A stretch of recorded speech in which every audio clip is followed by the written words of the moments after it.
Corona ने हमें क्या दिया? लॉकडाउन, दूरियां, सांसों की किल्लत, दवा और इंजेक्शन की कमी, अस्पताल और बेड की कमी, अपनों से बिछड़ जाने का गम और साथ ही दी गरीबी। इस एक साल में 23 करोड़ लोग गरीबी रेखा से नीचे चले गए हैं। दरअसल अजीम प्रेमजी यूनिवर्सिटी के सेंटर फॉर सस्टेनेबल एम्प्लॉयमेंट ने अप्रैल 2020 से 2021 के बीच नौकरियां जाने के असर पर एक रिसर्च की और इसी रिसर्च में यह सामने आया है कि कोरोना काल के एक साल में 23 करोड़ लोग गरीबी रेखा से नीचे चले गए हैं। यूएन की एक रिपोर्ट के मुताबिक साल 2006 से 2016 के बीच केवल 27 करोड़ 30 लाख लोग गरीबी से बाहर निकल पाए थे, लेकिन अब कोरोना ने भारत को गरीबी के मामले में 9 साल पीछे धकेल दिया है। यूएन की रिपोर्ट के मुताबिक साल 2005-06 में भारत के करीब 64 करोड़ लोग गरीबी में थे, जो संख्या घटकर साल 2015-16 में करीब 37 करोड़ पर आ गई। इसमें पोषण, स्वच्छता, बच्चों की स्कूली शिक्षा, बिजली, स्कूल में उपस्थिति, आवास, खाना पकाने का ईंधन और संपत्ति के आधार समेत 10 पैमानों पर स्टडी की गई थी। इस दौरान साल 2004 से 2014 तक मनमोहन सिंह के नेतृत्व वाली यूपीए की सरकार थी। यूपीए गरीबी कम करने का श्रेय अपनी मनरेगा जैसी योजनाओं को देता रहा है। वर्ल्ड बैंक, संयुक्त राष्ट्र विकास कार्यक्रम और ग्लोबल एमपीआई की अलग अलग रिपोर्ट्स के मुताबिक साल 2020 में भारत में करीब 38 करोड़ लोग गरीबी रेखा से नीचे जीवन बिताते थे, जो कि भारत की कुल जनसंख्या का करीब 28% है। यानी लगभग हर 4 में से 1 भारतीय गरीब है।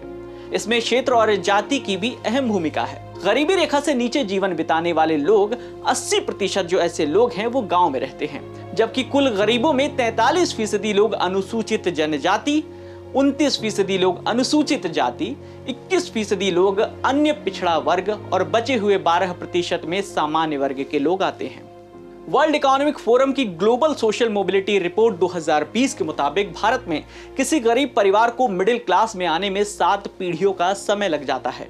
ऐसे में 23 करोड़ लोगों को कोरोना ने गरीबी रेखा से नीचे धकेल दिया है और उनको वहां से वापस आने में कई साल लग सकते हैं। अजीम प्रेमजी यूनिवर्सिटी की रिसर्च इससे एक और कदम आगे जाती है। इसके मुताबिक संगठित क्षेत्र में काम करने वाले करीब 50% लोगों को या तो नौकरियां गंवानी पड़ी हैं या फिर उनकी सैलरी कम हो गई है। जिनकी नौकरियां गई उनमें से 7% पुरुषों को दोबारा काम नहीं मिला, लेकिन महिलाओं में यह आंकड़ा करीब 47% तक पहुंचा है।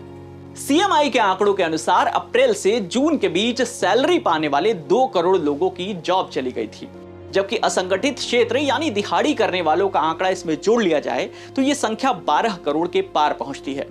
अब आप सोच रहे होंगे कि गरीबी का मतलब क्या होता है, तो इस बारे में कोलंबिया यूनिवर्सिटी के अर्थ इंस्टीट्यूट के डायरेक्टर जेफरी सैश का कहना है कि गरीबी का मतलब रोजमर्रा की जिंदगी के लिए जरूरी चीजों की कमी से है। गरीब वो व्यक्ति है जिसे खाना, पानी और आम चिकित्सा सुविधाएं भी नहीं मिल पा रही। वैसे बहुआयामी गरीबी के मामले में भारत 0.123 अंकों के साथ विश्व के 107 देशों में से 62वें स्थान पर है।